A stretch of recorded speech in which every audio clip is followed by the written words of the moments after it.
మనుషులు ఇప్పుడు పొగడొచ్చు, కాసేపటికి తిట్టొచ్చు, ఎదురుగా గనపరచవచ్చు, తర్వాత పోయి అనొచ్చు. మనుషులు స్థిరమైన వాళ్ళు కాదు. మన స్థితిని వాళ్ళు మార్చలేరు. ఎందుకంటే మన జీవితాలు వాళ్ళ చేతుల్లో లేవు.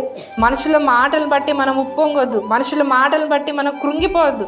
మనుషులనే మాటలు బట్టి మన జీవితాన్ని మనం నిర్ణయించుకోవద్దు. దేవుడు ఇచ్చే మాటను బట్టి మన జీవితం నిర్ణయించబడుతుంది.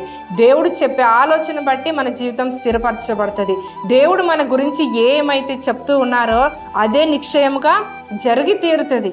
ఎప్పుడు అంటే ఆయన చిత్తానుసారంగా మనం జీవించినప్పుడే. మనల్ని హెచ్చించాలి అంటే ఆయన చిత్తం ఏ సమయంలో ఏ విషయంలో మనల్ని హెచ్చించాలనేది ఆయన ఎరిగి ఉన్న దేవుడు. ఆయన మనకంటే గొప్ప ప్రణాళికలు మన పట్ల కలిగి ఉన్న దేవుడు.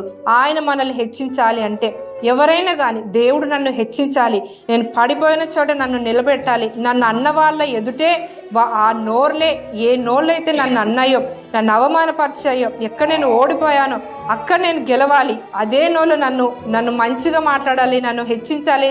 ఆ నోళ్ళు నన్ను ఒప్పుకోవాలి, వీళ్ళు మంచి వాళ్ళు, లేక వీళ్ళు ఇలా అని మనం ఎట్లయితే ఆశిస్తామో అటువంటి వారు చేయవలసిన పని ఏంటంటే ప్రభు ఎదుట తగ్గించుకొని వారమే ఉండాలి. నీ తగ్గింపును చూస్తున్న దేవుడు, నీ విశ్వాసాన్ని చూస్తున్న దేవుడు, నీ భక్తిని చూస్తున్న దేవుడు, నీ సహనాన్ని చూస్తున్న దేవుడు, ఆయన నిర్ణయించిన కాలం అంటూ ఒకటి వస్తుందండి. ఆ రోజు దేవుడు తప్పకుండా నిన్ను ఘనపరుస్తాడు. ఆ రోజు నిన్ను హెచ్చిస్తాడు. ఏ ఒక్కరూ ఆయన కార్యాన్ని ఆపలేరు. ఎవ్వరు కూడా దేవుడు నీకు దయచేయాలి అని నీ కొరకు దాచించిన మేలును ఎవ్వరు కూడా ఆపలేరు. ఆయన ఇచ్చేటువంటి బహుమానాన్ని నీ నుంచి ఎవరు దూరపరచలేరు. ఆయన హెచ్చించేంత వరకు ఆయన పోలికలో ఆయనను పోలి ఆయన బలిష్టమైన రెక్కల కింద మనం దీన మనస్కులై ఉండాలి. అప్పుడే దేవుడు కార్యాన్ని జరిగిస్తాడు.